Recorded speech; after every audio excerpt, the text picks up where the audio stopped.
Shalom, renungan dari pembacaan Wahyu pasalnya yang kelima. Dan kemarin di pasal keempat kita melihat Yohanes diangkat Tuhan ke surga dan di mana dia melihat tahta Allah, ya. Dan saat ini kita di pasal kelima, fokusnya berubah dari tata Allah ke gulungan kitab, ya. Dan kita akan lihat sesuatu yang ini luar biasa dramatis, ya, yang akan terjadi. Kita akan baca sama-sama, ya.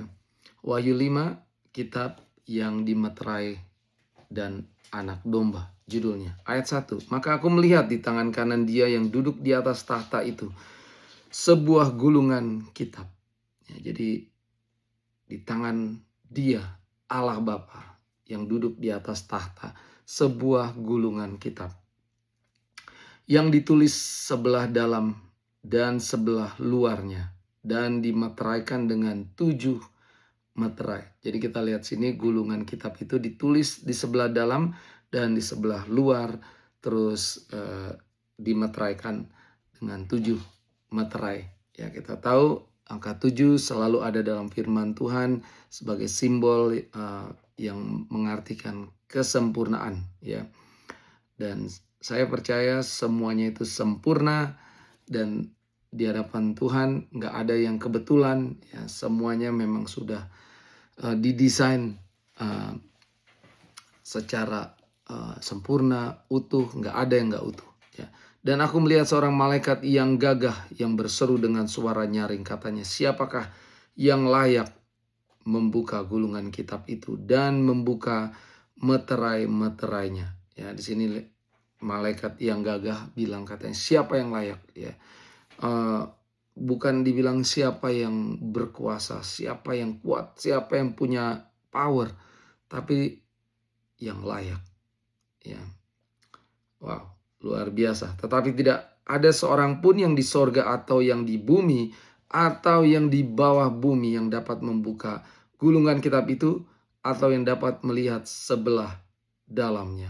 Ya, kita lihat semua ciptaan Tuhan, tidak ada yang qualified, ya, tidak ada yang memenuhi syarat, memenuhi kualifikasi. Maka menangislah aku, ya, aku di sini Yohanes, dengan amat sedihnya, karena tidak ada seorang pun yang dianggap layak untuk membuka gulungan kitab itu ataupun melihat sebelah dalamnya. Saya percaya nih Yohanes bukan cuma nangis biasa, tapi dia pasti nangis seperti nangis orang yang hatinya hancur, ya, karena dilihat tidak ada apapun, siapapun yang dianggap layak, ya.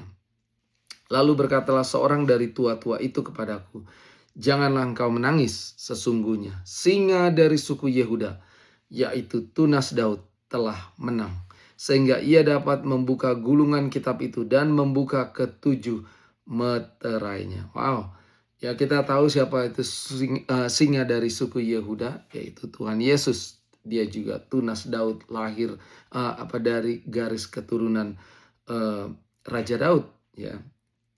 Dan kita luar biasa Tuhan Yesus diperkenalkan dengan singa dari suku Yehuda, ya, dan juga tunas Daud, ya.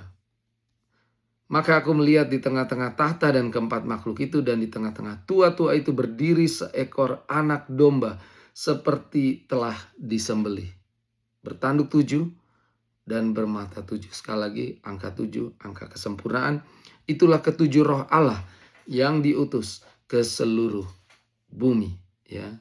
Padahal Tuhan Yesus diperkenalkan dengan singa dari Yehuda, ya. Tapi Yohanes pas dia ngelihat, mungkin dia kaget loh, ya. Dia mengharapkan singa, tapi yang dilihat apa? Anak domba seperti telah disembelih, ya. Ini lion atau singa itu melambangkan power, kita tahu, ya. Dan anak domba ini melambangkan atau mensimbolkan korban atau kurban, ya. Dan kita dibilang sini anak domba seperti telah disembelih, ya. Dan kita tahu ini adalah Tuhan Yesus, ya, yang bangkit kembali dan hidup, ya, yang membawa kesaksian salib, ya. Lalu datanglah anak domba itu, ayat 7, dan menerima gulungan kitab itu dari tangan dia yang duduk di atas tahta itu. Ya, ini dia yang momen yang sangat dramatis, ya. Anak domba maju, ya, tanpa ada keraguan, tanpa ada debat, ya, tanpa ada perlawanan. Dia, kalau di bahasa Indonesia di sini dibilang menerima, kalau bahasa Inggris dibilang dia mengambil, he took, ya. Tapi beda-beda tipis lah, ya. Dan dia menerima dari Allah Bapa di surga, ya. Ini otoritas, ya, untuk mengeksekusi penghakimannya, ya, dan juga penebusannya. Ayat 8, ketika ia mengambil gulungan kitab itu, tersungkurlah keempat makhluk dan ke-24 tua-tua itu di hadapan anak domba itu. Wow, keempat makhluk yang powerful yang diciptakan Tuhan untuk melayani Tuhan, menyembah Tuhan. Begitu juga 24 tua-tua, ya, tersungkur, yang tadi juga tersungkur dan melemparkan mahkotanya, ya, di hadapan anak domba itu. Masing-masing memegang satu kecapi dan satu cawan emas. Penuh dengan kemenyan, itulah doa orang-orang kudus.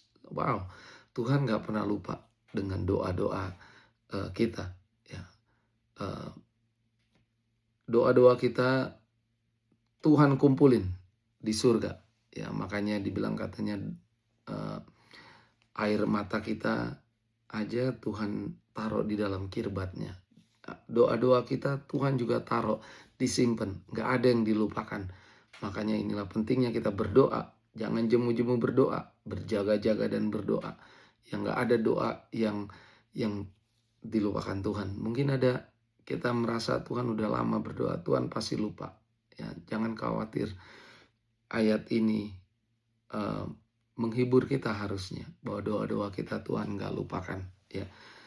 Dan mereka menyanyikan suatu nyanyian baru, katanya, engkau layak menerima gulungan kitab itu dan membuka meterai-meterainya, karena engkau telah disembelih dan dengan darahmu engkau telah membeli mereka bagi Allah dari tiap-tiap suku dan bahasa dan kaum dan bangsa, dan engkau telah membuat mereka menjadi suatu kerajaan dan menjadi imam-imam bagi Allah kita, dan mereka akan memerintah sebagai raja di bumi. Ya, perhatikan di sini dibilang katanya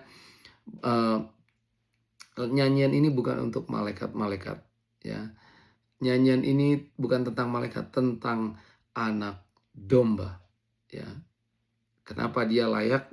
Karena di sini dibilang dia disembelih, ya, dan dia menebus kita semua kepada Tuhan dengan darahnya. Ya, jadi kelayakan kita lihat bukan kita ini layak karena posisi kita, karena kuat gagahnya kita ini layak karena kita ini udah ditebus oleh Tuhan Yesus, ya. Maka aku melihat, ayat 11, dan mendengar suara banyak malaikat sekeliling tahta, makhluk-makhluk dan tua-tua itu, jumlah mereka berlaksa-laksa, wow, ya, dan beribu-ribu laksa.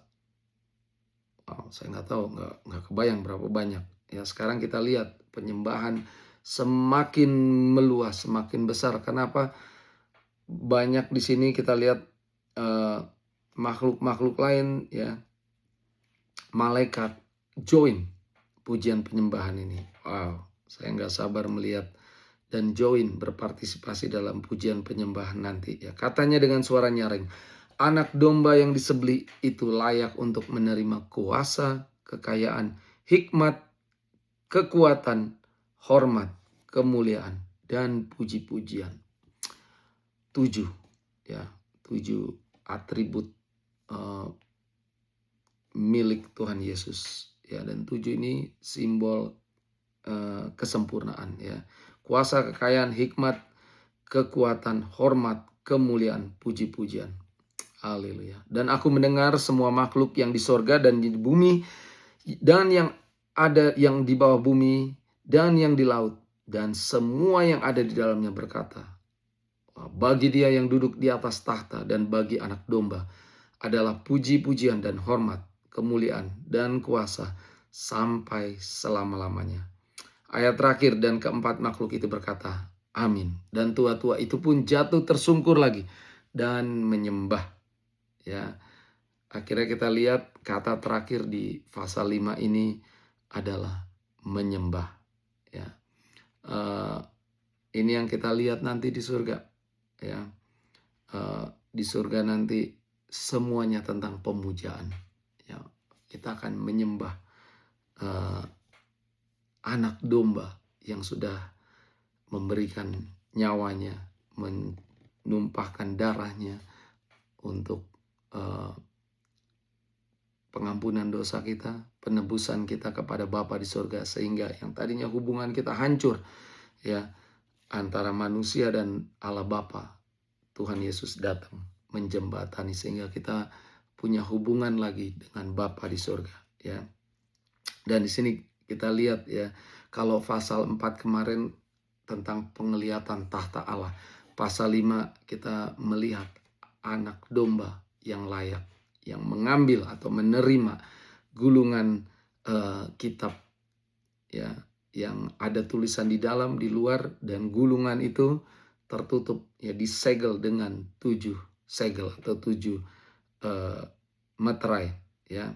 Dan dari sini ke depannya nanti semakin seru karena kita akan melihat penghakiman murka Tuhan diturunkan atas dunia ini, dan kita akan melihat bagaimana karya penebusan Tuhan juga masih berjalan ya bagi makhluk orang-orang yang ada di bumi ini ya. Jadi ini semua sekarang mulai berjalan, mulai move forward berdasarkan Tuhan Yesus, berdasarkan Anak Domba ini ya. Puji Tuhan, sampai ketemu di Wahyu 6. Tuhan berkati.